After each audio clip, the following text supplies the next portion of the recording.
Hello, peeps. Hello, and welcome to this live Q&A. Let me just turn the light on. That's better. Now I'm in focus, and the light isn't so grainy. Hello, everyone. Welcome to this live Q&A with me, Pajak's Perspective. It's been a while since you last saw me. And once again, you may notice something a bit different about me. Yeah. So, I apologize for not being available. It has been a mad busy time. I've been quite stressed with uni. I've been working, and I really haven't had a lot of time on my hands. Things are going to change in my schedule. I have a new job that I'm starting in the next couple of weeks. So I'm leaving my current job because the demands are getting too much for me. And I've got a bit of time off from uni, and then I'm back in a couple of weeks. I've also got a show that I'm doing. So I thought now would be a good time to get back into YouTube and catch up with you guys. And as well, I have been going on a bit of a weight loss journey, as some of you may have seen my post that I put out just now. I have lost quite a bit of weight, and I'm hoping to lose more over the rest of the year. So yeah, being adult is tough. I don't always have a lot of time on my hands, but what can you do? So, for those of you who haven't done this before, basically this live Q&A, you get to ask me questions, I get to answer them. I'll try my best to answer them. I can't always answer every single question, but I will do my absolute best. I plan to do my absolute best and come through for you guys.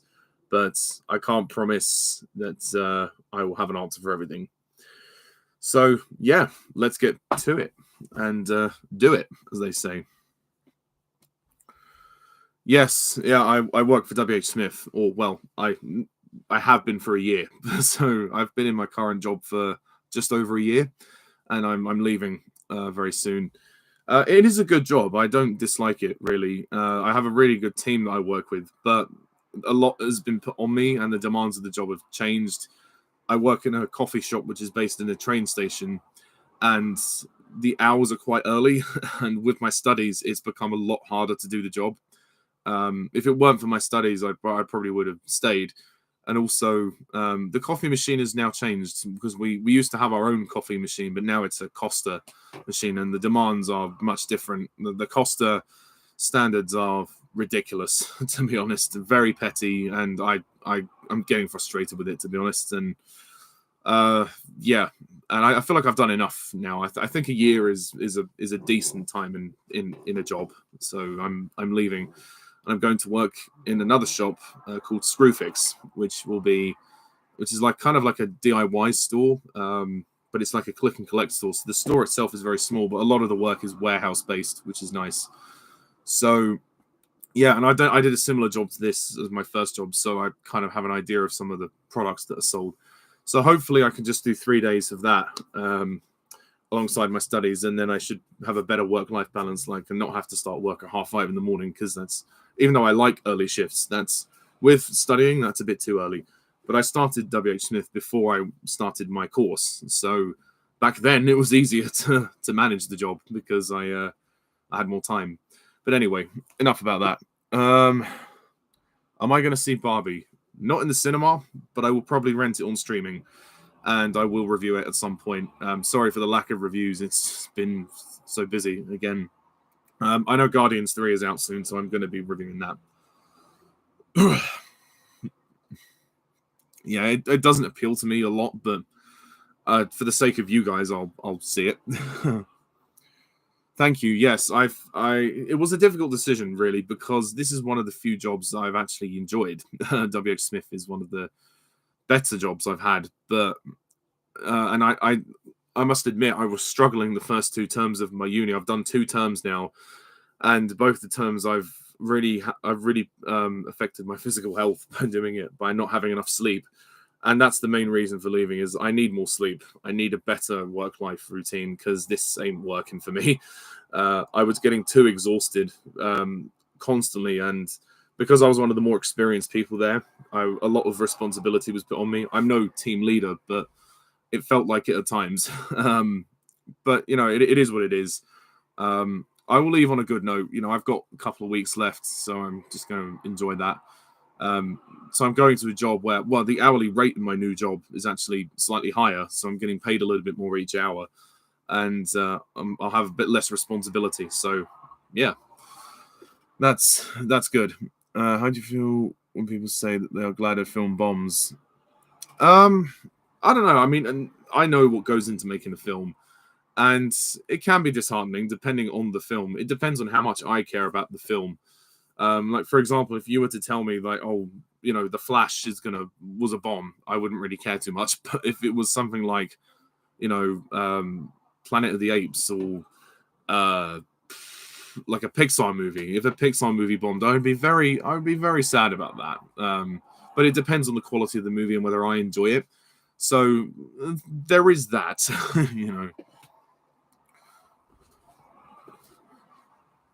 I mean, yeah, Lightyear. I didn't hate Lightyear, but I wouldn't say I was glad that it bombed. I'm not that against it. I certainly would have liked it to make more money, but such as is, it was poorly marketed, and it was a film nobody asked for. Nobody was interested in it, so that was the main reason. More people were interested in Turning Red, but that didn't get a theatrical release. So shame on them. A bit of a speck of dirt on the screen. Also, in the character Alfred from The Hobbit, I like Alfred in The Desolation of Smaug. I don't really care for him in the Battle of the Five Armies. I feel like he's a little bit overused. I don't understand why he is left alive after the Lake Town destruction scene. I feel like he should have died with the Master of Lake Town. I guess like the purpose of it was for more comedy. They wanted to keep him as the comic relief character, and Ryan Gage plays him very well. But there is that scene where he walks around in a dress, with breasts full of gold, and it's like, okay, I get it, Peter, I get it. And it's also to show that the greed of that character, ran all the way through. That he was a liar all the way through and through. I guess they wanted to give Alfred more of an arc after the Master died. So I don't know. I feel like they could have utilized it a little bit differently. I feel like he was forcefully kind of kept in the third film until the final battle, and then we just basically he buggers off with this gold, and then Bard says, "Oh, Alfred, your slip is showing." But if you watch the extended cut, there's another scene with Alfred where we actually, well, spoiler alert, we see him die. He gets swallowed by a troll, or he gets stuck in the throat of a troll, and the troll also dies as well. And then the gold kind of falls through the mouth of the troll. This is after the scene when he's in a dress. So, yeah, that's why, watch the extended cuts for the further explanation of that. Yes, I am going to review D&D. I have recorded a review. I just haven't had time to edit it. Sorry about that. But, yeah, needless to say, I like the movie. So you'll expect a good review. Hello, Jared. Ranking of the Avatar Way of Water trailers. I think there's 3 trailers. Obviously, the teaser would be my least favorite trailer, but I still really liked it because it was a visual treat. My next trailer that I would say would be the last trailer, the third trailer. I really liked that trailer, but for me, the second trailer was the best because it just kicked everything into gear. So good.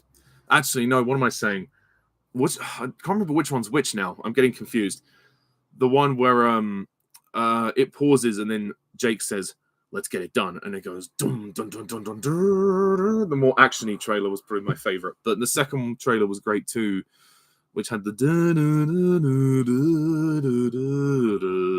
there was. I mean, all the trailers were basically showing the visuals, which was amazing.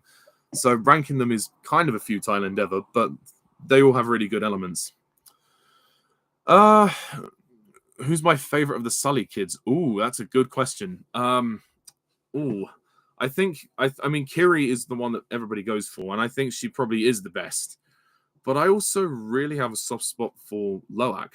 I think that he's a great character, and I think he's got a long journey to go through in the other sequels. Where I love his friendship with Pajak, and I think it may be the Free Willy of Avatar, but it's It's a beautiful friendship, and I think he's the kid who has the arc really of the film, like who has like a resolution to his character arc, because in the end of the film he saves his dad, he saves Jake, and Jake says, "I see you, son," and then that's beautiful.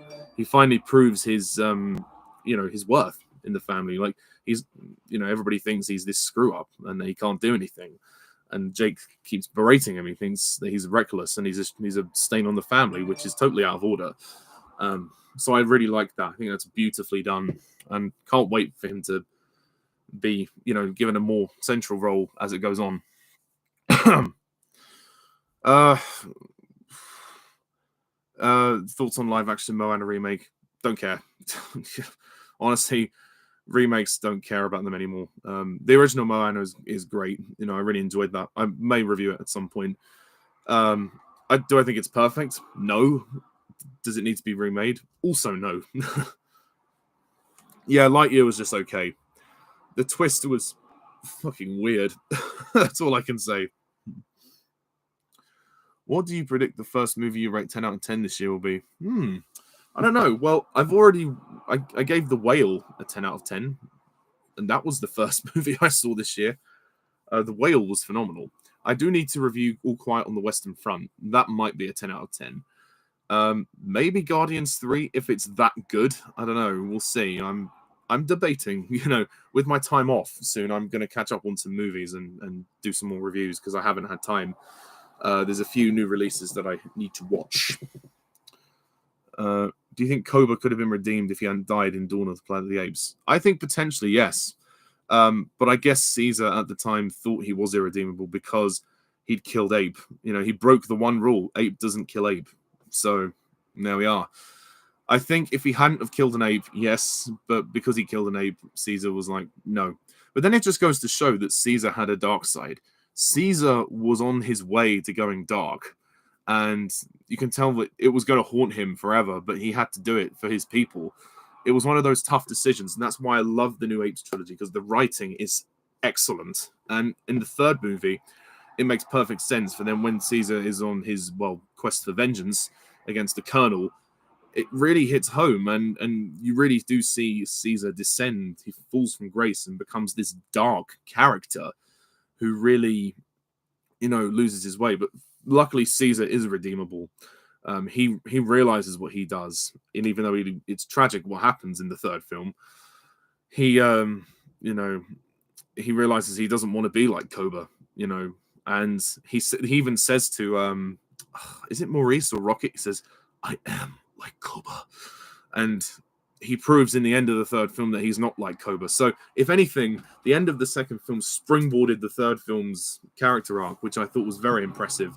The way Caesar could have, if he'd have killed the Colonel, it would have gone against everything he stood for, even though the Colonel did awful things. And it's so beautifully written because there's that great scene of drama where Caesar and the Colonel have their standoff, and he's saying, "Oh, you're angry at me for something I did, which was an act of war. This wasn't personal. This was war. This was for the greater good." So these movies are excellent. They are so good. I cannot wait for the new one. I hope it's good. But this trilogy is perfect. It is perfect. And honestly, I could talk about it all day, but I better move on. But to answer your question, yes and no. I think yes if he hadn't killed Ape, but no if he hadn't, if that makes sense. Thoughts on the look of the new Peter Pan movie coming out? Yeah, not good. I mean, visually okay, but what's the point? Jude Law looks the look of Jude Law's Captain Hook is just, he looks so old. I don't understand. I really don't get it. Would you say Mola Ram is the best Indiana Jones villain? No, unfortunately not. The best Indiana Jones villain, quite possibly, is Cate Blanchett, which is weird because Kingdom of the Crystal Skull is my least favorite of the series. I mean, well, actually, no. Then again, I don't think any of them are that good, really. When you boil it down to it, none of the villains really have strong characters. Like even Belloc, or Bellend, as I call him, in the first movie, he you don't really get to know much about him. He's just kind of this generic guy who wants the artifact, and that's kind of the same cliche that all the villains have. Mola Ram is just, he's a nothing character, really. Donovan is kind of a nothing character as well in Last Crusade. I mean, Julian Glover maybe gets a higher mark for me because of his acting, and same with Kate Blanchett. They are better actors than the actors that were in the first two movies. Donovan's motivation, I guess, is greed and power. He just wants the Grail because he wants power. And obviously, Spalko in the fourth movie wants knowledge. So the Dial of Destiny, even though I'm not looking forward to it, has a real chance to make the villain compelling. Mads Mikkelsen could be the best Indiana Jones villain if they play their cards right.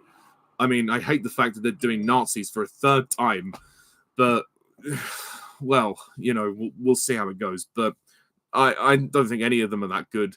To pick a favorite, it's between Kate Blanchett and Julian Glover. That's what I can say. Maybe both of them. But again, underwritten. All four villains are underwritten for me. What are your honest, true thoughts about the Harry Potter series? I honestly don't want it. If you're going to do a Harry Potter series, do something new. Don't remake the films. Just do something like Quidditch Through the Ages or Tales of Beedle the Bard, or do like, you know, historical things that predate Fantastic Beasts. Go back and add more mythology to the series. Don't just remake what we already have. Yes, it's nice that we might get more information from the books that wasn't in the films. That's nice, especially for the sixth one. But nobody asked for this. Nobody wants this. You know, I guess the fact that Hogwarts Legacy was good, you know, brought a little bit of life back to the series and, you know, reinvigorated some interest. I would hope that they would finish Fantastic Beasts at the very least. I'm more excited for that, to be honest. The series, I'm just so indifferent towards it. The movies are my childhood, and that will never be taken away. I somehow don't expect this series to get to 7. I don't think it will get to 7 seasons unless it's greenlit like that from the start. But then that's a lot of money. That's a lot of money to invest in a project like this, especially with how phenomenal the movies were. I mean, say what you will about them in terms of adaptations, but they were phenomenally received. So it's all on the cards for me. If they cast it right, maybe I'll be interested. But right now, I don't really want anything to do with it, to be honest. I'd rather see Fantastic Beasts finish and hit the landing. And I would also rather continue playing Hogwarts Legacy, which I haven't had a chance to finish yet. So, yeah. And I would like to see other series, like based on characters from the Wizarding World, or like Quidditch Through the Ages, Tales of Beedle the Bard, things like that, that add more mythology and lore to the on-screen Wizarding World, if that makes sense. But there we are. Favorite Gollum scene from Peter Jackson's Middle-earth films? Very good question. I have several. There's not one that I dislike. So my favorite scene of Gollum might have to be the scene in the Two Towers where he's talking to himself, his monologue, where he says, "Master's my friend. You don't have any friends. Nobody likes you." But all the stuff with Gollum in Return of the King is amazing. I mean, every scene with him there is brilliant. I mean, that emotional scene where he breaks Sam and Frodo up. I'm talking about it like it's a marriage, but it's not. And the way he breaks them apart as friends, and because Frodo's so corrupted by the ring, the way he's just so manipulative in Return of the King is brilliant. I mean, I actually love the riddle scene in The Hobbit because it brings out the funny side of Gollum, and it brings out the kind of humorous, more lighthearted approach, but also that kind of creepy side, because you really see how much he has fallen for this ring. He really is like obsessed with it, and it really is a faithful adaptation of that scene. I think, to be honest, if The Hobbit got anything right, it was that scene. The riddles in the dark scene, 100% perfect. That scene was perfectly adapted. I could have watched that scene for 3 hours. That was so good in the first Hobbit film. It was the best scene in it. It really was. And the way they played it like a piece of theatre, and it paid off for that. And Martin Freeman's little quirks as Bilbo worked in that scene, like with the riddles. And I bet you any money, people who hadn't read the books were watching that thinking, what's the answer to those riddles? They were guessing the riddles before it was said in the film. But yeah, there's not one bad Gollum scene at all. I haven't seen it yet. No, I've not seen the animated Night in the Museum. I don't really care about it, to be honest. I kind of feel Night in the Museum worked better as one film. I don't feel like it needed to be a trilogy because the sequels are not very good, in my opinion. The series looks okay. I mean, it'll be fine, but yeah, for me, the first one it's a one-trick pony for me. Do you think Guardians 3 could be your favorite MCU movie since Endgame? Potentially. I won't know until I see it, but there is a chance it could be. I love the first Guardians of the Galaxy. It's one of my favorite MCU films. It's just so much fun. And it's just, the music in it is brilliant. The story is what you would expect. It's just a ton of fun. And it has a nice heart to it. The second film is good, but it's not as good. It's a little slower, I think. It's maybe a little bit too long, but it is just as fun. I mean, the music's not quite as catchy, but they did a good job. This one looks like they're going all out to make it a little bit more serious and a little bit more emotional. I think they're treating this as a massive finale to these characters, and it's the end of the trilogy. It's been a long time coming for this one, so they've clearly thrown a lot at it, which I'm excited for. Do you think Megatron will appear in Rise of the Beasts? Potentially, yeah. Can't say for certain.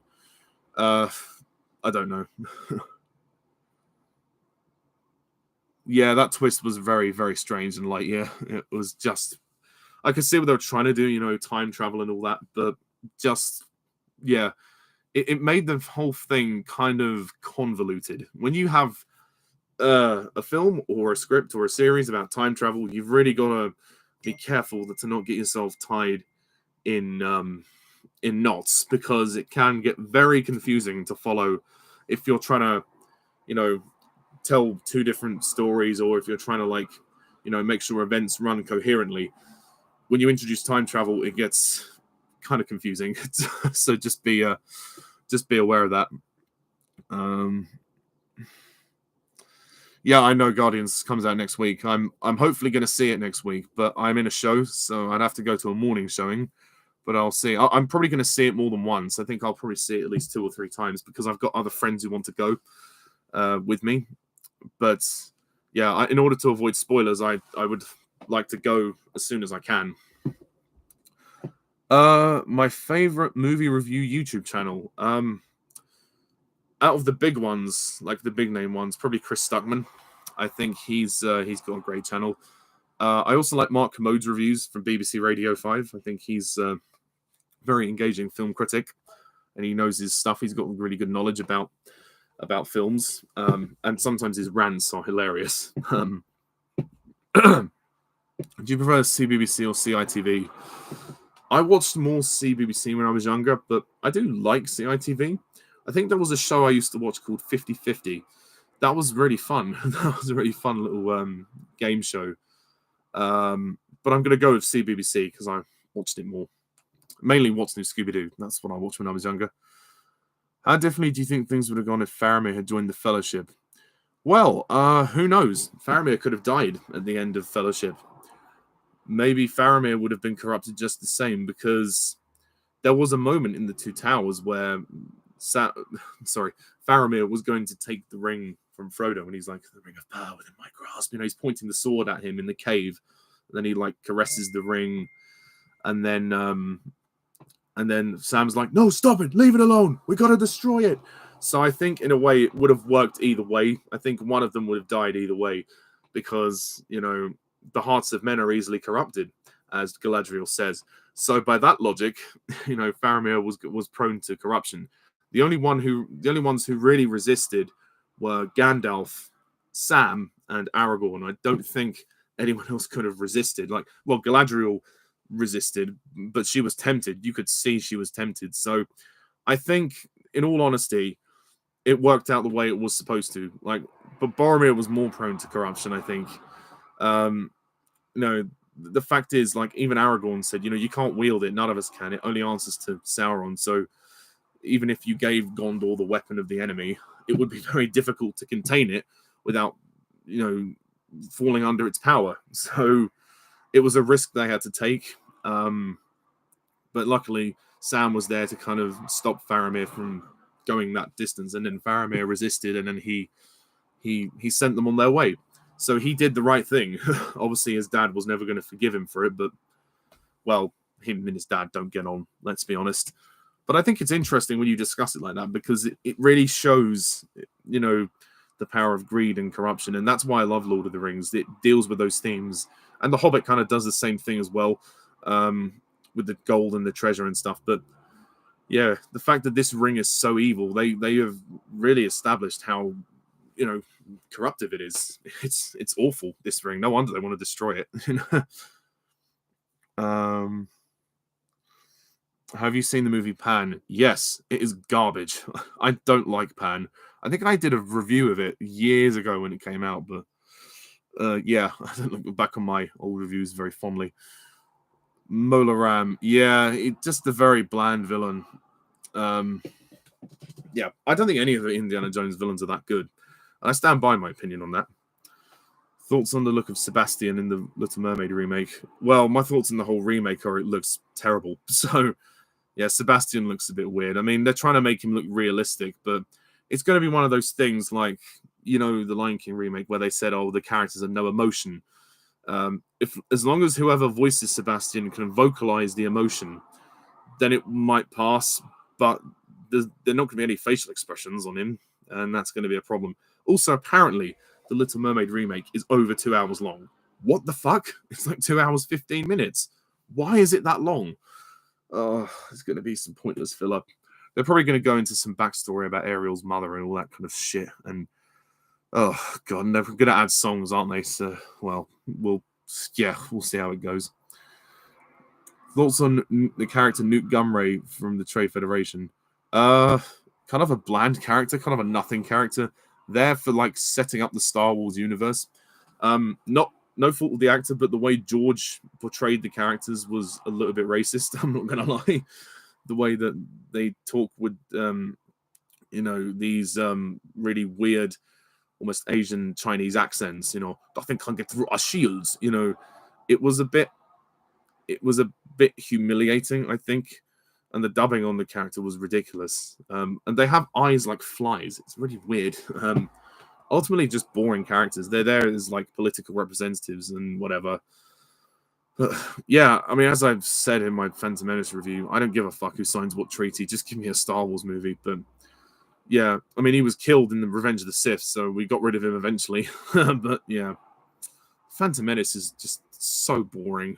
So boring. Other than the finale and the pod race, it's just so boring. Nothing happens in it. It's basically just setup. It's just world building. That's all it is. I don't know. The plot is so bad, really. Oh, Jar Jar Binks, need we say more? Yeah, exactly, Jared. But they're going to do it anyway because they're greedy. Yeah, I don't think it will make it to 7 seasons. I think they'll do the first season, see how it goes, and if it's well received, they'll carry on. But no, they ain't going to make it to 7. No way, Jose. Oh, excellent. I'm glad you started doing reviews. I wish you the best of luck. Yeah, exactly. I mean, not everybody loves the films the same way, and that's fine. Everybody has their own vision of how the stories should be adapted. I certainly feel like the 6th film is the one that's least faithful to its book. That one could have used either an extended cut or like a rewrite of the script in some way. They focused on the wrong things. But yeah, I don't know. It's a hard call to make, really. I mean, J.K. Rowling's probably involved in it, so well, no secret she is involved in it. So yeah, we'll see what happens. We'll see what happens. I don't know if it's going to keep a new generation involved in this series, but honestly, if you want to make more money, if it's a lucrative thing, re-release the old movies in the cinema. That will work. But anyway, we'll continue Fantastic Beasts, even though that series is kind of financially declined a bit. But I think they may as well finish it. I mean, they're already like halfway through the series, and they may as well just finish it. Do you think Guardians 3 will be well received? Yeah, I hope so. It looks good. It's hard to say without seeing it. I actually didn't think Thor Love and Thunder was a disaster. I don't understand the hate for it. I mean, it's a bit silly. I think maybe I was generous to give it the rating I did at the time, but I actually like it. It has a lot of heart, and the humor maybe is a bit over the top. I think maybe some of the humor is a bit too silly, but it does at least have a heart, and I appreciate that.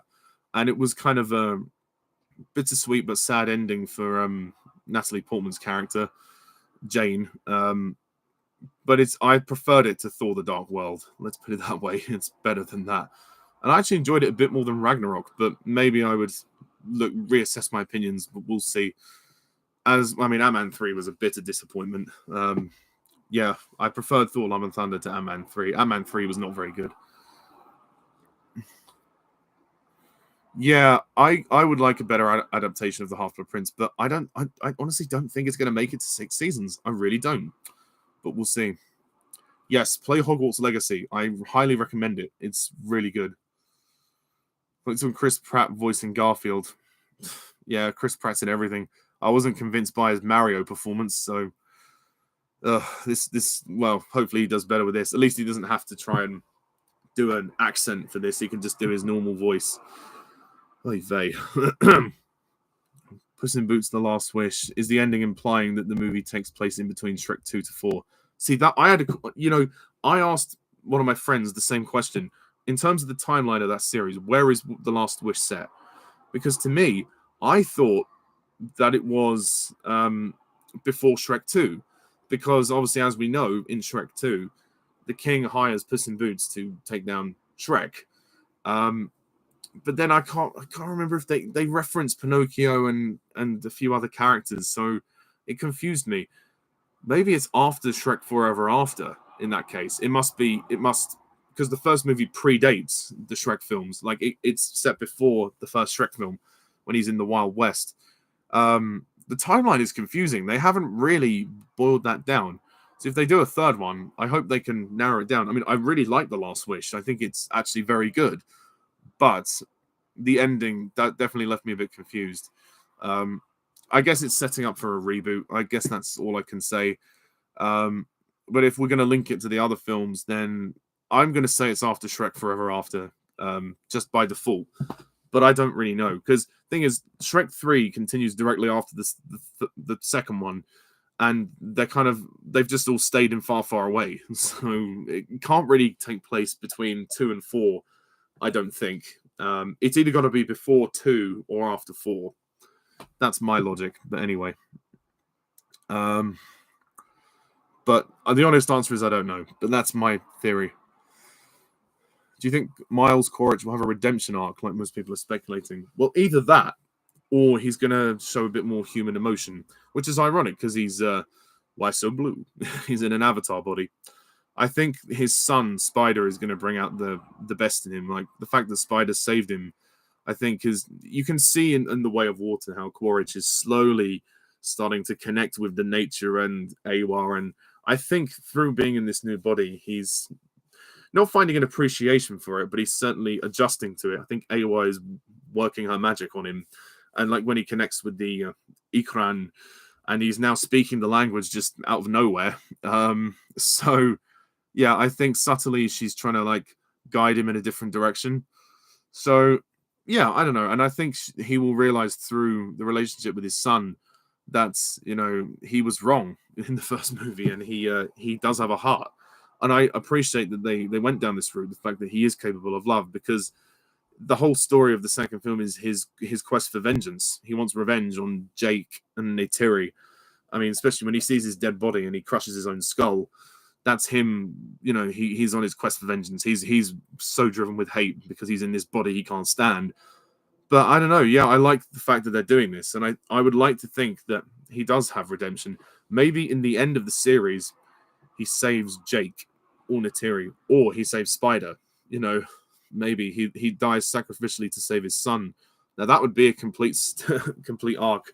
Maybe he dies saving the Na'vi, whereas in the first movie, he tried to kill them, because he destroyed the tree.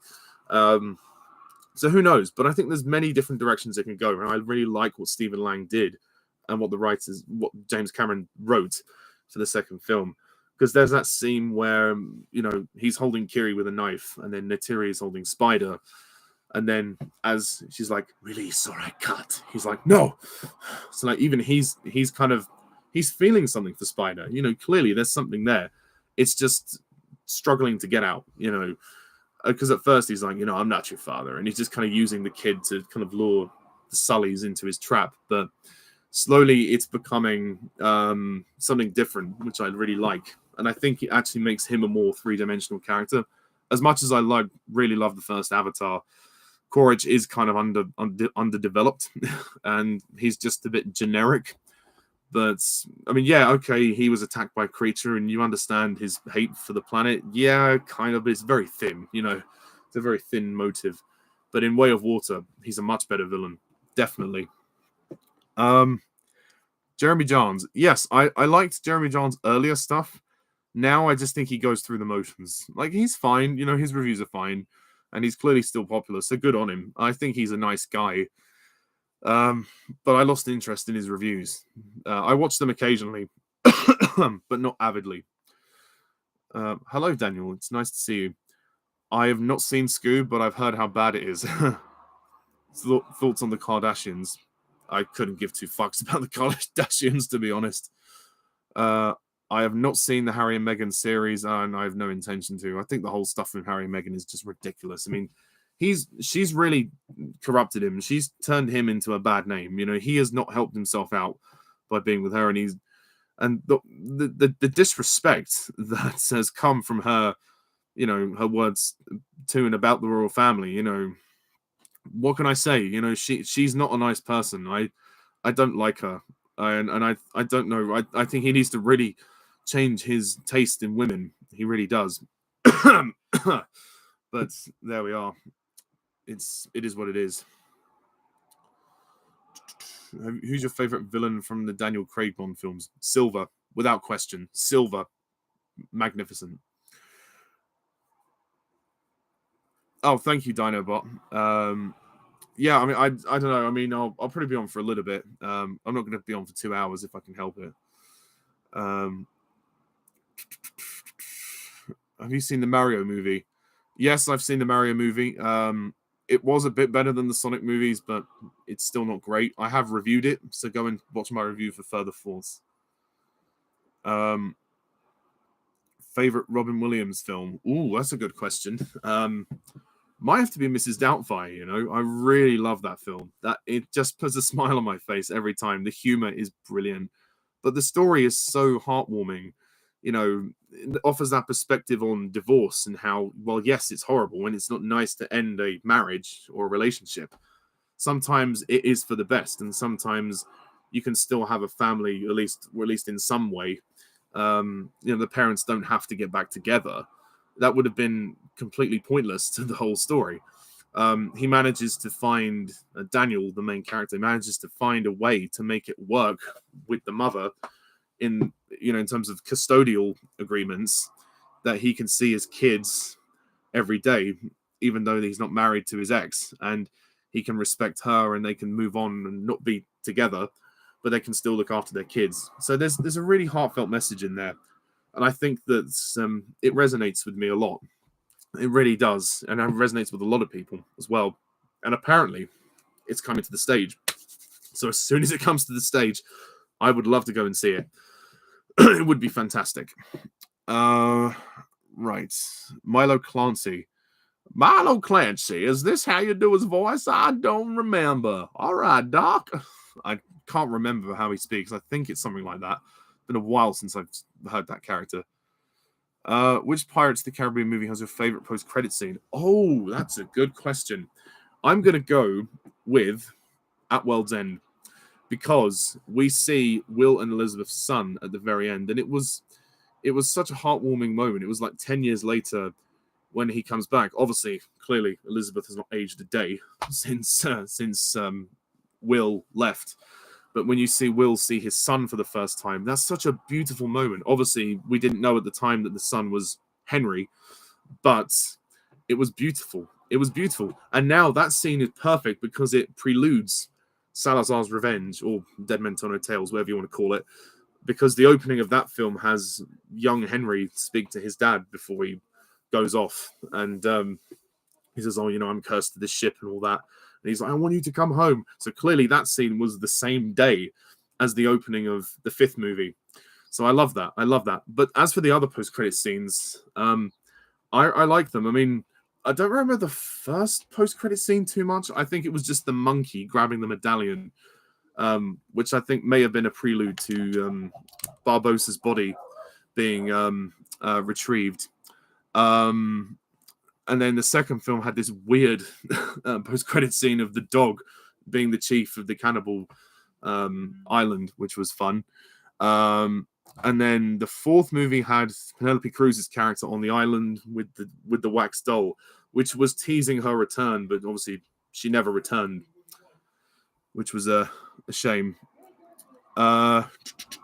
So next, Teenage Mutant Ninja Turtles. Are you talking about the movies that Michael Bay was involved in, or just generally like the animation?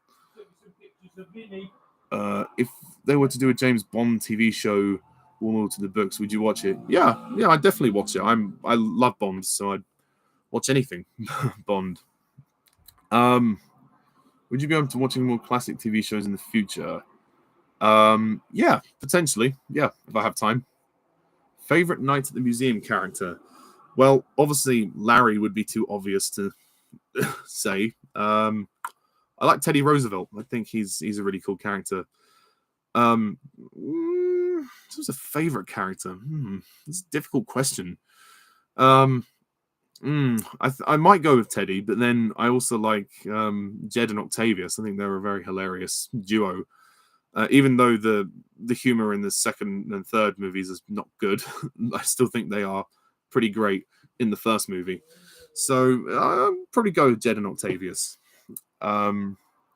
Which Hogwarts houses would you put the MCU heroes in? I answered that in a previous Q&A, so I'm not doing that again. For Last Wish, I believe there was a very quick Shrek and Donkey reference. Yes, that could very well be. Was that the scene where they were trying to sneak into Jack Horner's office because there was loads of references there to the fairy tale world? It could have been that, if I'm not mistaken, because like he was in some kind of factory which looked very reminiscent of the fairy godmother's factory, but I'm not sure. Just 1 second.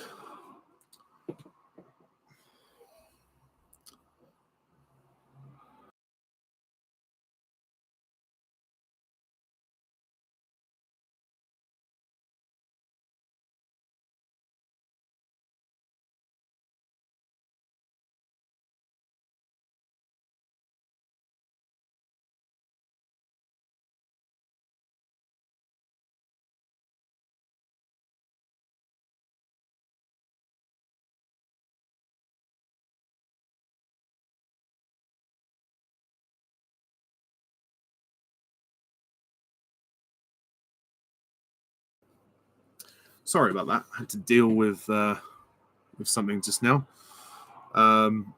Right.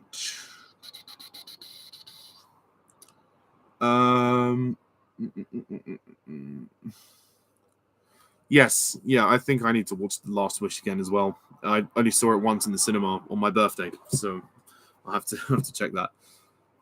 Worst James Corden movie? Cats, easily. Oh shit, I've lost where I was. I think Nala could have defeated Scar. Yeah, absolutely. Nala could have defeated Scar. You know, the women of Pride Rock were ruthless. I mean, if Sarabi wasn't slapped, she would have probably confronted Scar herself. I actually would have liked to have seen that. You know, Sarabi and Scar have a bit of a fight. I think that would be interesting. Thoughts on the body switching scene in the first Scooby-Doo film? It's probably one of the funniest scenes of the film. Probably my favorite scene of the film because for that reason, the dubbing's really good, the editing is really good. The rest of the film sucks, to put it that way. I will probably talk about those films at some point. I have a lot to say about those Scooby-Doo films. I haven't seen the Harry and Meghan series either. No, I don't plan to watch it either. Any book series that you want to read? Not really. I'm not much of a reader, and I don't really have the time, to be perfectly honest. So who knows? But yeah. Just how drastically do you think they'll reinvent the Bond franchise for Bond 26? I've been asked this before. I don't know. I think they're going to want to keep some of the gritty realism that Craig had, but I think they're definitely going to take it in a different direction in terms of maybe it will be a little bit more fantastical. Who knows? It could be a little more outlandish, not to the extent of Roger Moore, but in terms of like they might be a bit more fun, and they might be more just him going on missions and like more formulaic to the previous films. But still dealing with current world affairs. I think they're going to feel a little similar to Craig's films, but perhaps less gritty. So they may just be like thrillers, spy thrillers with a bit of fun. Who knows? It depends on the current affairs of the world, really. Who knows? And it depends on the guy that they cast to play Bond, and also the director who is going to direct Bond 26. But news is kind of dry at the moment. We haven't really heard anything, so I'm assuming they're just looking for the new guy, or they're waiting. Who knows? We'll get it eventually. We'll hear eventually, but it's a bit, yeah. I mean, since No Time to Die, things have been kind of in a bit of limbo, I guess you could say. There's been nothing really that's been said other than they want to start filming within the next 2 years. So odds are we'll hopefully hear some details soon. So I reckon we won't hear who the next Bond is until the press conference for Bond 26. We'll hear the details about the cast, the car, the locations, the title of the movie as well. I think in a way that's probably the best time to reveal it, because then you get every bit of news, unless they want to reveal who the new Bond is before the press conference.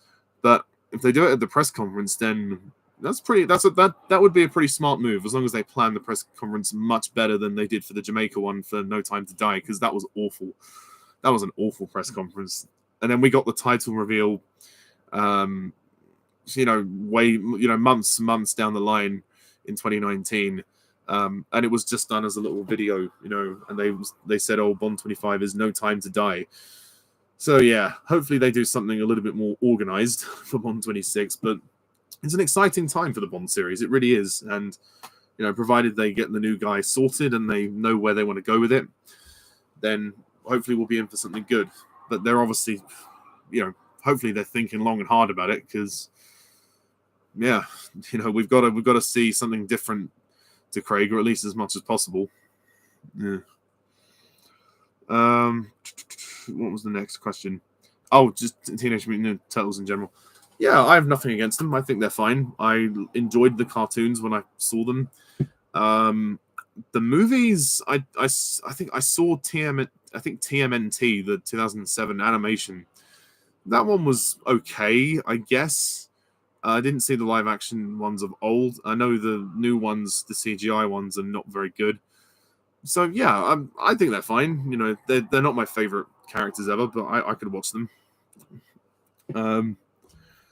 If you have time, you read the Bond books potentially. As I said, I'm not much of a reader, so it would take me a while to get through them. I find it hard to concentrate to read books, if I'm honest. But that being said, I do love James Bond, so I will give it a chance. Which do you think are worse, the live-action remakes or Disney sequels? Live-action remakes. Because they're taking what's already there and basically shitting on it.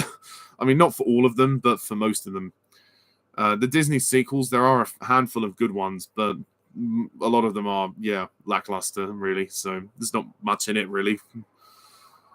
Thoughts on the new series of I'm a Celebrity being in South Africa? I believe it's just a special series. It's like a mini sort of series, like old winners come back to sort of do it again, which is fun. If this is to replace the traditional series we get in November, that's a great shame, because I would love to see 2023 I'm a Celeb in the jungle as well.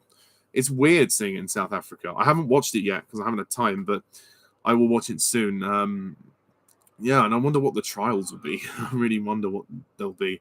But it's nice that they're doing something a little bit different and taking it somewhere else, because obviously for 2 years we had it in Wales because of COVID. And thankfully they went ahead. They managed to keep the show going despite the global pandemic. So good for them. But last year it was so nice to be back in the jungle. So nice.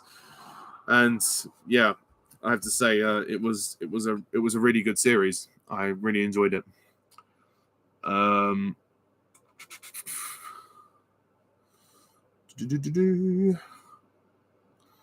Most emotional moment in Lord of the Rings for you? Oh, good question. So many. Gandalf's death in the first film is always sad. The moment in Return of the King where Frodo is hanging from the rock and Sam is like, "Don't let go," and then the tower crumbles and collapses. That is beautiful. I mean, my God, and all the reactions from the cast and seeing them nearly tear up is amazing. Um, and yeah, just I know there's so many moments, and obviously the ending of the Return of the King, the Grey Havens, is beautiful. I mean, that entire denouement is it's just beautiful. I mean, Return of the King is just, for me, it's unlike anything else. We've not had a film like that for ages, and I will challenge anyone. I mean, who says it's a bad film, because it's not. It's beautiful. It would deserve the 11 Oscars. But yeah, the Two Towers has a few emotional scenes as well. But for me, yeah, most of the emotional beats come from Return of the King. So that's my thoughts. Thoughts on the Barbie movie coming out. I've already kind of touched on this earlier. I'm kind of indifferent towards it. I have nothing against the Barbie movie, but I won't see it until it goes on streaming. If you want my opinion of it, you'll have to just wait a few more months. I don't really want to go to the cinema to see it. I feel like it would be a little bit awkward for me to go. I'm not the intended audience. Unless it's like one of the last showings, maybe I'll go. But the trailer looks all right. It looks colourful. It will please its audience, but it's not a film made for me, so it's going to be a little difficult to review it. But I will do my best for that. Yeah, hopefully by then I'll look a little bit better than I do now, shape-wise. Thoughts on Jerry Springer? I don't really have any thoughts. I've not watched him much, but yeah, Sandcat. Favorite Harry Potter book? Ooh, it's a toss-up between The Chamber of Secrets or The Prisoner of Azkaban for books. Great books, really great books. Not everybody would say that. A lot of people would say Deathly Hallows, but no, for me, it's those two. They're at the top. Favorite moment of Michael Keaton as Batman? Oh, favorite moment. I can't remember individual moments. Oh gosh, but I really like his performance in Batman Returns, and I know people are looking forward to seeing him back in the Flash. Clearly, the Flash movie is relying on Michael Keaton to market them because of the whole Ezra Miller incident, but that's another story entirely. I've already talked about the Harry Potter remake series, so I'll just say I'm not really for it, to be honest. I don't think it will make 7 seasons. I grew up with the films, so yeah. It would be nice to see things that weren't in the books, but at the same time, make series about other things, like the predate Fantastic Beasts. Make some more series about the magical world to add more lore, rather than remake what we've already got. Yeah. Have I seen Prehistoric Planet? No, I haven't seen it. Sorry. Thoughts on the Disney live-action Lilo and Stitch? Again, like all the remakes, it's pointless, unnecessary. It's a cash grab. I'll probably see it to review it, but that's as far as it goes. I will review the original movie as well, because it's very good actually. It's very underrated, the Lilo and Stitch film. Not the sequels, but the first one. Uni, yeah, it's going well, thanks. I submitted my work for the second term, so waiting on the grades. For the first term, I did quite well actually. I got for one of the units I got 172, and for the other one I got 165. So if you know the uni grading, that's like I think equivalent to an A and a B. So like 1 being the higher grade, like first class honors, because I'm doing a bachelor's arts honors degree in film. Yeah, so that's that, and hopefully this time I get good grades. But I think my work is still being marked, so hopefully I'll find out in the next week, or if not, when I go back, because I go back in the middle of May for this third term. So yeah, and then after the third term, I'm halfway through. I would have done half the course. It goes quickly. It really does, because I'm on a 2-year accelerated course. I mean, I'm 26. I want to start living my life. I can't spend all my life studying, but I'm going to work out exactly what I want to do. I know I want to go into post-production potentially. production is fun, don't get me wrong, but the hours are long, and I want a work-life balance, so that's not going to work for me. Plus, I like my hobbies and I like my downtime. I do Amdram performing. I don't want to give that up because that is my downtime, and it's one. It's basically it's my only way of acting in front of an audience, other than the films I'm in and the films I make. Um, I have to do some live theatre acting, and I'm with a lovely group, and I intend to keep that in my life. But no, I'm glad I did the course because I mean, my uni's not the fanciest uni in the world, but it's all right. It'll do. It can be a little intense at times, the course, but that's what you sign up for. You get out of it what you put into it at the end of the day. So, and it's really weird. A lot of the younger people on my course almost look to me for help, which is weird. A lot of them don't have the same work ethic as me. I like to get things done efficiently. I like to devote some time. Like, I do bits of work at a time, and I get ahead of myself. And then the others all kind of leave it to the last minute. So recently, I've had to help a lot of my peers, which is interesting. I mean, potentially, I might look into the kind of teaching route. Like teaching like film. I would have to see a few more films, granted. I mean, I would have to make some time. I have a list of. Sorry, I'm just trying to get comfortable. I have a list of films to watch over the summer when I have time. So I'll brush up on my knowledge a bit more, which will help me for my course. But yeah, I might look into that. But I never saw myself as a teacher, but one of my tutors reckons that I could be a good teacher. So I'll think about that. And it depends on like the money you get from it as well. So all those things will add up. All those things will equate. So, I'll think about that. But I definitely want to go into like editing. That's like post-production. I really enjoy that. And I feel like I'm good at it. Not to boast. I've edited a couple of feature films. I've edited, one of my Bond films is 2 hours long. It's over 2 hours long. But I still want to improve my skills. So having the BA honours, I think, will hopefully open more doors for me. That's the plan anyway. So, yeah. Sorry about that long-winded answer, but I just, I'm going through that point in my life where I really want things to kind of work for me, So I'm trying my hardest to, put a lot of effort into things. What's this? Work group chat.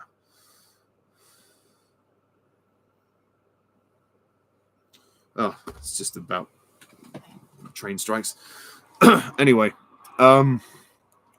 favorite Pirates of the Caribbean character? Well, the obvious answer is Jack Sparrow. He's just hilarious. He's just brilliant. What I love about Jack Sparrow is the quick-wittedness. The fact that, especially in Dead Man's Chest, he's very manipulative. There's that sequence where the guys have the three-way fight before they get onto the big wheel, and he's like grabbing the key and he's doing all this and that. And Norrington says to Will, "Do excuse me while I kill the man who ruined my life." And Will says, "Be my guest." And then Jack's like, let us examine that claim for a moment. Who was it that, you held a notorious pirate behind bars, and then who freed that pirate to take your beloved wife-to-be for himself? So he turns it and he puts the blame on Will. And that's clever. That's very clever. So he's clever in that respect, but he's also hilarious with the whole, "Why is the ram always gone?" And also, I mean, he's a bit of a klutz and he's a bit of a clown, but he can fight well, and he's cunning. I really like that aspect of him. But he's got a lot of baggage. There's a lot of people out to get him, to say the least. But when it comes down to it, he is a good guy. He's just a bit of a wastrel, shall we say? But there's other great characters in the series as well. Davy Jones is one of my favorite characters. His backstory is so compelling, and his backstory is tragic as hell.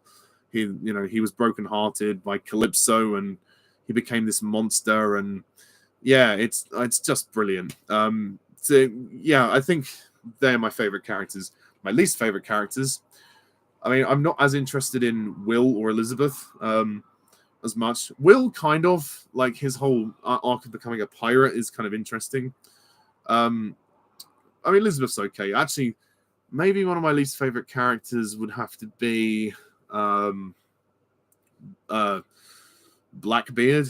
He's just kind of there, He's supposed to be Penelope Cruz's father in the film, But yeah, he just doesn't do much as a villain for me. Who do you think is more powerful, Yoda or Palpatine or Darth? Oh, sorry, Yoda or Palpatine? I think they're equally matched. I think he's the most powerful Sith, and Yoda's the most powerful Jedi. So that's how I always saw it, because when it came to Revenge of the Sith, when I saw that in the cinema, I was so stoked. I was like, oh my god, the two most powerful on either side are fighting each other. That was brilliant. And it made up for the ridiculous Count Dooku fight that happened in the second film with Yoda. They should have saved Yoda fighting until Revenge of the Sith, because that was when it was cool. With Count Dooku, it was just weird when he was jumping around like that. But it worked for Palpatine, and the way they were using the Force and doing lightning and all of that. And it was an epic battle. And yeah, so I think they're equally matched. I don't think one is more powerful than the other, which is why I think it's really good that Yoda said to Obi-Wan, you're strong enough, you are not, because Obi-Wan was going to go and kill Palpatine, but he would have died in the process, so he had to face Anakin. So yeah, some good, and I love the way those two fights intercut with each other. That's really cool. Excuse me. Thoughts on Matt Hancock and I'm a Celeb? I mean, why was he there? Why was he there? I didn't hate the guy on the show, but his reason for being on the show was ridiculous, and nobody wanted him there. So, well. Oh, Mayliken, hello. Mwah. Love you. Was Barbossa's return at the end of Dead Man's Chest the best twist in any movie? Well, certainly one of the best. I mean, when I was 9 years old and I went to see it with my family, I never saw it coming. Nobody would have seen that coming. I mean, there's a shot in the film earlier on when they first go to Calypso's house, and you see Jack the Monkey run through the corridor, and you see the legs, you see Barbossa's legs. At the time, I never picked up on it, but over the years, as I've watched the movie more, yeah, it's there. But that was such a shocking twist, and actually, the actors weren't told about that. Gore Verbinski didn't, and the writers did not tell the actors about Barbossa. They kept Jeffrey Rush's appearance at the end of the second film a mystery. That was a great cliffhanger to end the second film on. And obviously, they explained in the third how he came back to life. Yeah, that was a shock. I was like, at the end of that, I turned to my dad. I was like, "What? How is Barbossa alive? I want to see the next one now." So it really hooked me in. What can I say? I love Barbossa. He's another favorite character. Oh, bastard, stupid thing. Where was I? Oh, I love you too, Lithin. You're just adorable. Who's a better villain, Davy Jones or Darth Vader? It's a good question. I mean, I think Vader is awesome. Physically, he's threatening. The breathing and the emotion as well behind the. He's Luke and Leia's father, and Anakin's fall to the dark side is pretty tragic. But I also like Davy Jones as a villain. He's tragic. I don't know. They're both tragic villains. That's the thing. I think Vader's the more iconic one for sure. But I felt more for Davy Jones because I felt like he was in pain the whole time, and he was just, because of his love for Calypso, he was heartbroken, and yeah, I don't know. Whereas Vader became a machine, and then he had to be redeemed in order to turn back to the good side. It's a very close call. I don't know. I can't really decide. It's hard. They're both amazing though. The best episode of Primeval and the worst episode. The best episode for me, Series 2, Episode 7, All the Creatures, and Stephen's death was very sad. That was done very well. And that's a good resolution for his character. And worst episode, Spring Heel Jack, Series 5, Episode, I think it's 2 or 3. Yeah. No, actually, it might even be Episode 1. No, it's Episode 3. It's Episode 3. That is awful. That is a terrible episode. The fact that they shoehorn Emily back into the whole thing is, just get out of here. Would a new Pirates of the Caribbean work? Would it not be the same without Johnny Depp? I would still watch it, but I don't think it would be as popular. Without Johnny, there's kind of no point because he was the big selling point of the series. Because his character was so popular, everybody kind of went to see it for him. So yeah, I can't see it being as successful. I mean, they can try, but it might be fun, but it might not feel like Pirates of the Caribbean. It might just feel like a kind of Pirates of the Caribbean fan film on a high budget.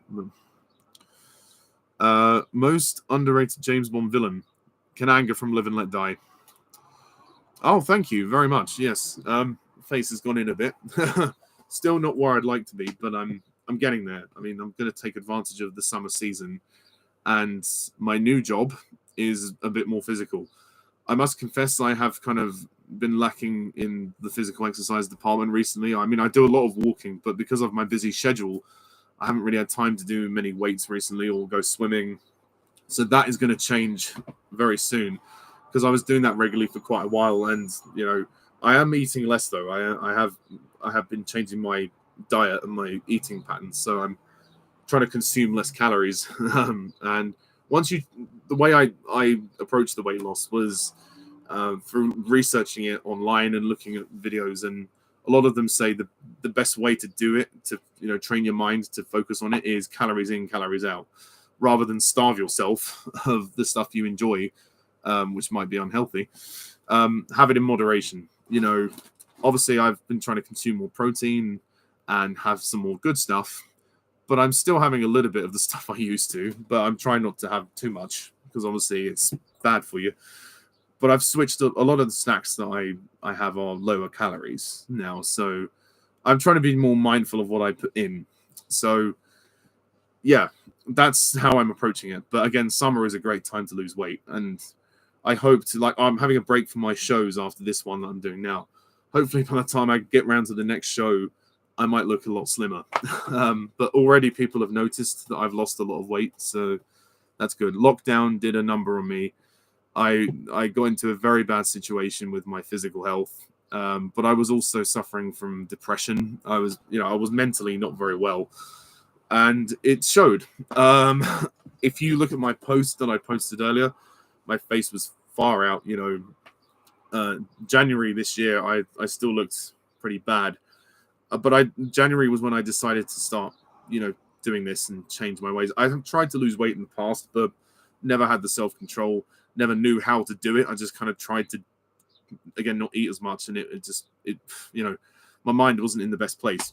But now because I've got other things I'm focusing on, I feel like I can manage it, and I feel like I'm not going to think too much about food as well, because I'll be working on uni and doing other things. I like to be out and about as much as possible. I do a lot of walking, so that's good. Walking is good exercise, and my uni has a massive flight of stairs, so that's always helpful to burn some calories, which has helped. And it has been easier to get up those stairs in the last term, I must admit. And it being spring now and going into summer, it's going to get hotter. So yeah, I'm prepared to keep going. I'm looking forward to going back swimming, actually. I haven't been for a while, but I've also been to a wedding. I was the best man at a wedding, so I had a lot of preparations to do with that. So my life is very busy. To put it bluntly to you guys, my life is very, very busy. But yeah, if anything, you can look back on some of my old videos, and from then to this one, and then maybe later in summer, I'll do another one of these videos, and I might not look entirely the same. We'll see. I'm still determined. But the thing is, well, you've got to have patience. It's going to take time, but it pays off. The more patience, the more reward. I believe that's the saying. Top 3 Tim Burton movies. Ooh, good question. Batman Returns would definitely be one. Oh gosh, what was another one? I love his first Batman film. All his recent ones are not that good, which is a shame. I guess Beetlejuice would probably be another one. I haven't seen it for many years. Many years. But a lot of his newer films are crap. I don't like a lot of Tim Burton's newer stuff. But he is a talented guy, though. I'll give him credit. Favorite Joaquin Phoenix performance? Probably the Joker. I heard about Jerry Springer, yes, and I thought that's where the earlier question came from. sad to see him pass. I hope he's resting in peace. Will Joker 2 live up to the original? Well, I can't really answer that until I've seen it. I didn't make the movie, but I hope so. The first movie is very good, but it is very harrowing. I struggled to watch it in the cinema because it made me feel sad. And it was so real and it was so, immersive and transpiring that it was shocking. It's a story about mental health, really, if you boil down to it.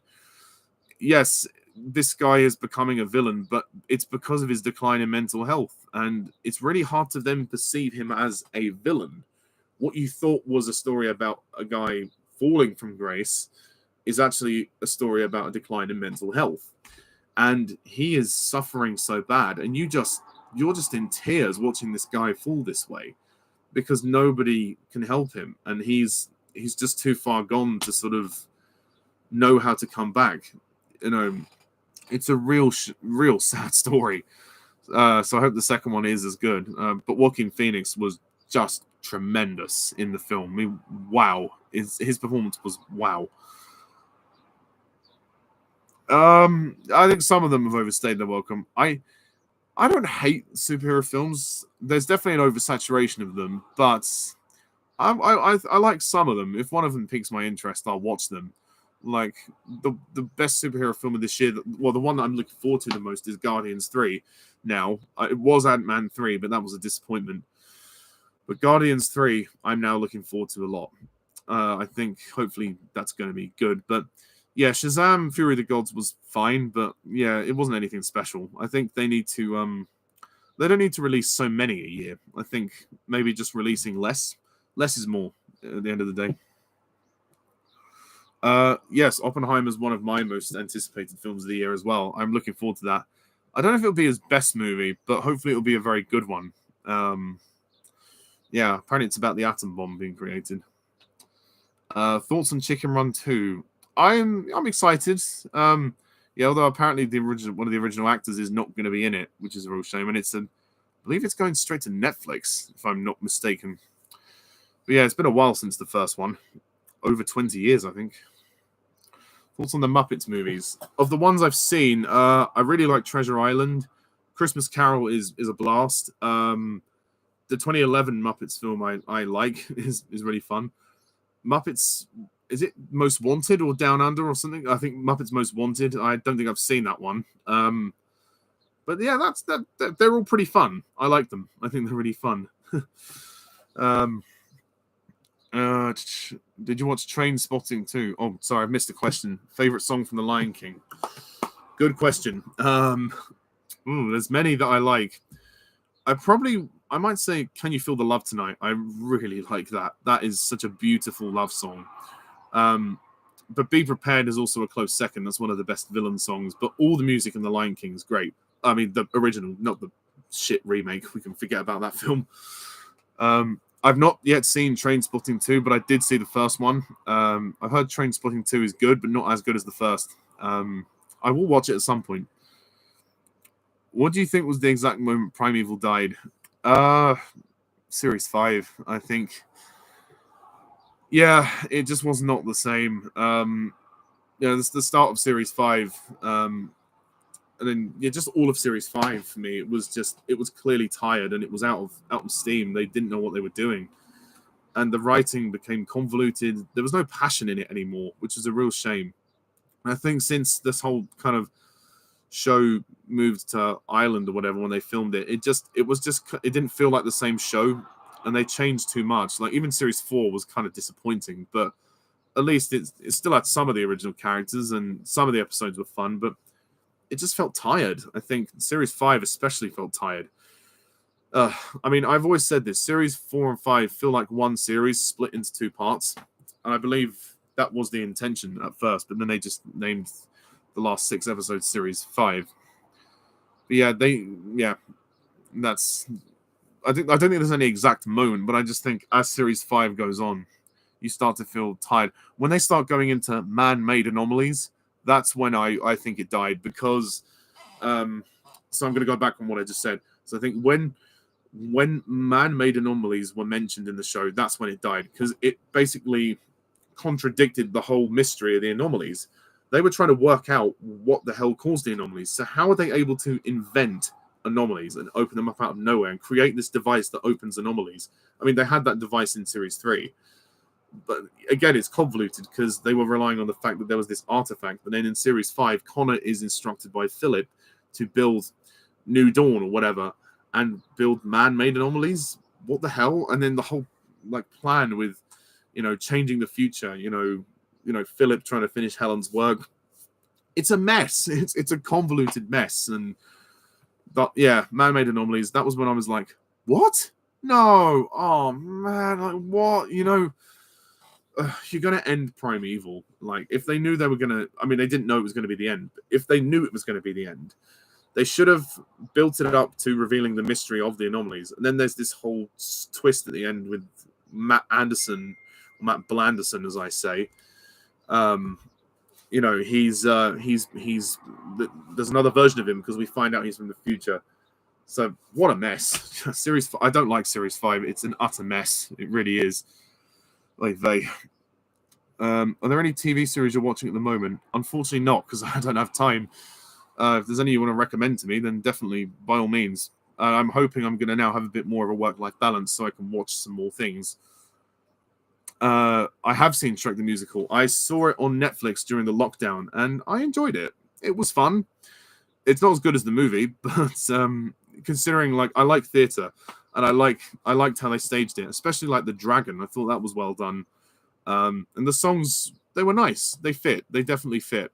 And it was nice to see a version of it, I won't lie. And if I ever got the chance to be in the musical, I would love to audition for Shrek himself. It would be such a great show to do. Oh, you're such a lovely girl. You really are, Lichen. Please subscribe to Lichen. She is a great gamer. She's a lovely girl. She's just so nice. Please subscribe to her. Pixar's Elemental looks a lot like Inside Out. Yes, in terms of, I mean, I know what you mean. Like the logo kind of at first reminded me of that, and maybe the world building is going to be kind of similar to Inside Out in terms of the structure of it. I don't know if it'll be as good as Inside Out, but it does look kind of good. I'm curious to see it. I hope, fingers crossed, they bring the short films back before the start of the film.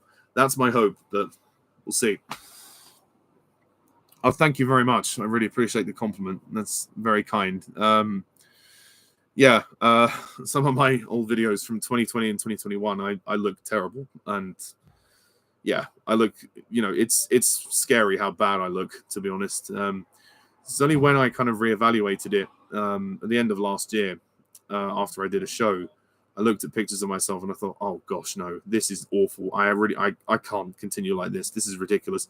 Once you start, becoming more aware of what you're putting in and not putting in, then it's easier to manage. So I'm managing the sort of the food side of it. Okay.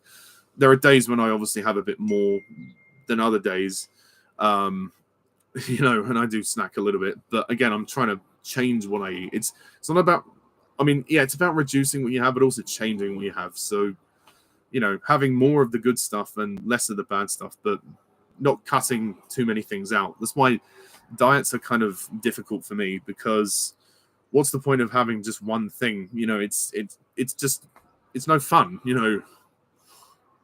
Oh, bless her. Nicolas Cage. Yeah, I like him. I think he's hilarious. I think he's a great actor. Oh, nice. Good luck, Sam. Good luck with that. It's it's obviously a competitive industry, but I'm sure you'll get there. It's a great industry to be a part of if you can get in. But yeah, I'm sure you'll get there. If you love what you're doing, then yeah. Oh, goodbye, Lauren. Thank you for the questions. Thoughts on Jim Carrey retiring? Well, yeah, that's his choice. If he wants to retire, then good for him. He's got the money, so he will. He'll be able to live. So yeah, but I didn't like him in the Sonic movies. Not much. So it's a shame that they were his last films. Why haven't we heard anything about Bond 26? No idea. Maybe they're quietly they've quietly kind of started auditioning Bond, or they're waiting for the right moment. They're trying to reinvent the series. Maybe they are trying to script the thing. I would imagine that Neil Purvis and Robert Wade are going to write again, and maybe they'll get Phoebe Waller-Bridge back as well because she helped with No Time to Die. Not guaranteed, of course, but there's every chance. Who knows? But I think we might hear something either later this year or next year. Let's hope, because they said they wanted to start filming within, like last year, they said, oh, within 2 years we want to start filming. So we're not going to, I don't think we'll get the film itself till 2025 at the earliest, maybe 2026. We'll see how it goes. But to be honest, with Bond, like, they're such event movies, I'm prepared to wait for them if they're that good. Like No Time to Die, the wait was excruciating. And it was frustrating for me, and I did get annoyed. But then, I realized, you know what, there's more to life than Bond films. And, sometimes we've just got to play the long game, and it pays off. And for me, it paid off. Waiting for No Time to Die was worth it, and it sent off Daniel Craig in a great fashion. But I am really curious to see where the series is going to go. I mean, Craig is my favorite Bond, but I am, I really am keen to see a new guy step into the role and to reinvent the series in some way. But Craig will always have his quintet of Bond films for us to enjoy, as well as the classic Bond films. Do you think the next Jurassic movie should have an R rating? I doubt they will, because there's so much merchandising for kids. Like in the shop I work in, we sell the Lego Jurassic magazine. So, yeah, I doubt they will. But it would be cool. I think it would be cool if they did that. But I can't see it happening. No, I haven't seen the parody of I'm a Celebrity. No, that would be funny. Thoughts on Ana de Armas? Oh, love Ana de Armas. I think she's a great actress. And she is hot. Let's be fair. She is a sexy lady. I mean, her performance in Blonde was tremendous. I mean, as Marilyn Monroe. I mean, her accent was a bit ropey at times, but other than that, her performance was stunning. And she's one of the best things in No Time to Die, and she was so beloved. I mean, I was amazed at the praise that her character got. She really did a lot with that. And anything else I've seen her in is great, And she's great in Knives Out as well. Knock Knock as well. Stupid film, but she's great. She's great in it. I mean, she's clearly gorgeous. So she's bound to get loads more work going forward. And for nothing else, she looks great in No Time to Die as well. So there is that. Top 3 best Star Wars characters and worst Star Wars characters. The worst Star Wars characters, well, clearly Jar Jar Binks is one of them. I'm going to say Snoke because he was a nothing character, not because of Andy Serkis, because they didn't write him that well. Other worst character? I don't know. I don't know. I'm trying to think who else is one of the worst characters. Gosh, there's definitely 2. Yeah, those 2 are definitely.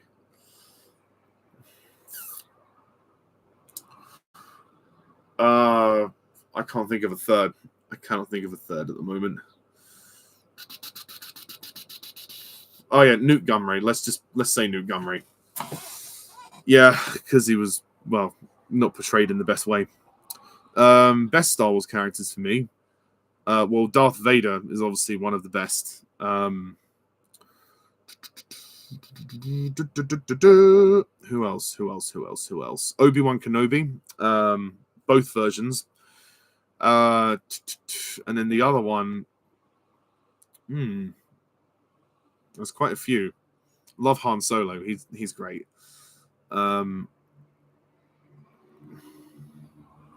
Yeah, maybe. Yeah, we'll go with Han Solo. Has your opinion changed on the Star Wars sequel trilogy? Yeah, it has actually. I am going to probably reassess the sequel trilogy because I have had conflicting thoughts on it over the years. Certainly with The Rise of Skywalker, I feel like that one is the most flawed. That's definitely the weakest of the trilogy. I think all 3 of them are fun, they are entertaining in their own way, but as a trilogy, they don't flow. Yeah, clearly there wasn't as much of a plan. But let's put it this way: I could watch The Force Awakens, The Last Jedi, and The Rise of Skywalker and be entertained. But as Star Wars films, yeah, certainly The Rise of Skywalker felt like a bit of a quick fix after The Last Jedi. They were like, they panicked, so they brought Palpatine back. But I ask you this: if Snoke was a clone, why not have him in the third film as the main villain? He could. I think the whole Darth Plagueis theory would have been much better. Um, I'm not against Palpatine coming back, but it kind of retconned the Return of the Jedi, which is a real shame. The Force Awakens probably is the best of the three now, thinking about it. It's the most consistent, but it is very much kind of a remake of A New Hope. It's J.J. Abrams, so what do you expect? The Last Jedi was my favorite of the trilogy. It might still be, I don't know. It perhaps is a bit long-winded with the casino. It goes in very different directions. It's a polarizing film. I don't think it deserves the hate that it gets, but I probably would have to lower my rating of it. It's definitely flawed, and I certainly think they mishandled Snoke. I think that was done for shock value, and I feel like Snoke was a wasted villain, really wasted. What a disappointment that was. His death scene, while shocking, leaves little to no impact, really. And I think there's a lot of similar tropes to the original trilogy, like I want you to join me and rule the galaxy. But I do like the drama with Kylo Ren and Luke. I feel like that's the strongest part of the film. Luke Skywalker as a character. They definitely subverted that. That was interesting. And I don't get why people are upset about that. Yeah, it's okay. Yes, it changes the character, but everybody has a light and dark side in Star Wars. But yeah, there were definitely things that weren't explained. There were definitely things that could have flowed better in all three films, but they're fine. I mean, let's face it, they're better made than the prequels, or at least the first two prequels. But there we are.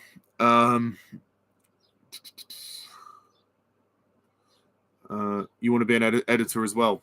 Yeah, well, it's a good profession to go in.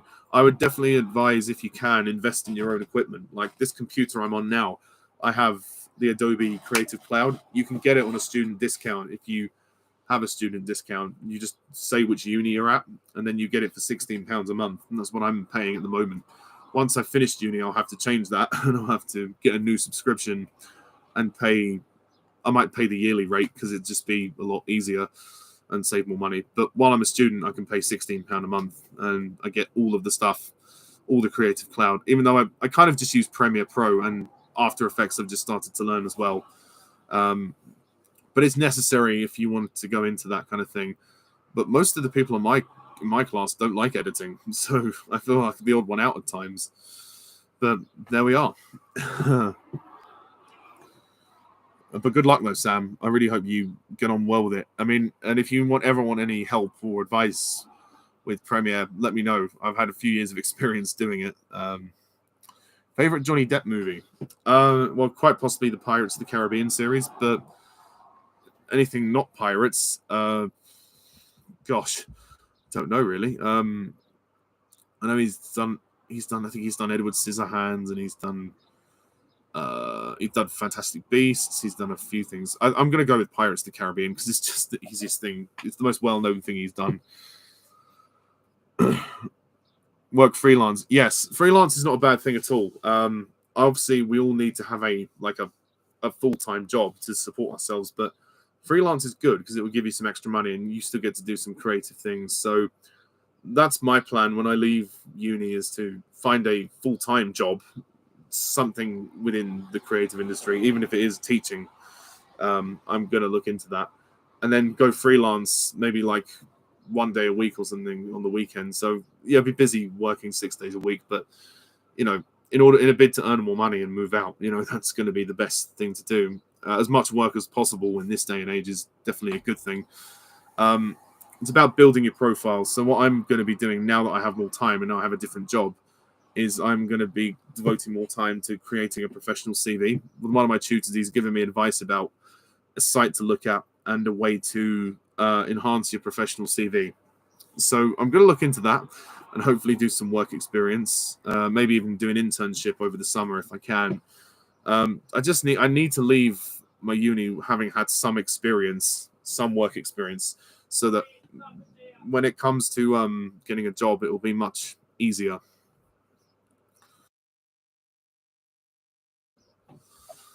Right.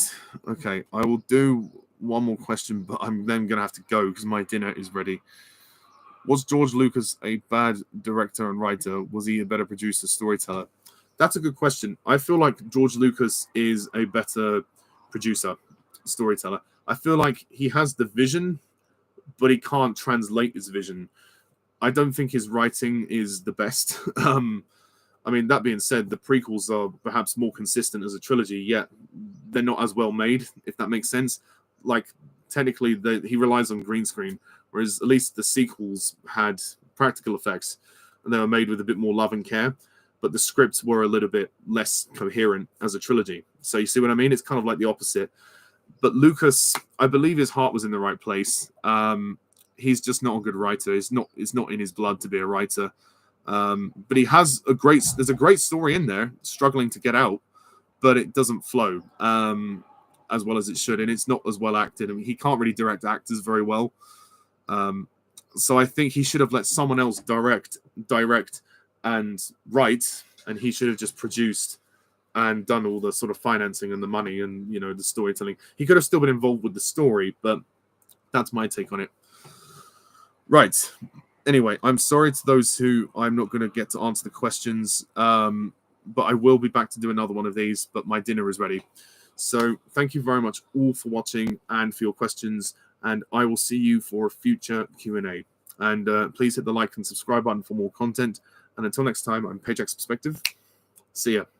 Bye for now.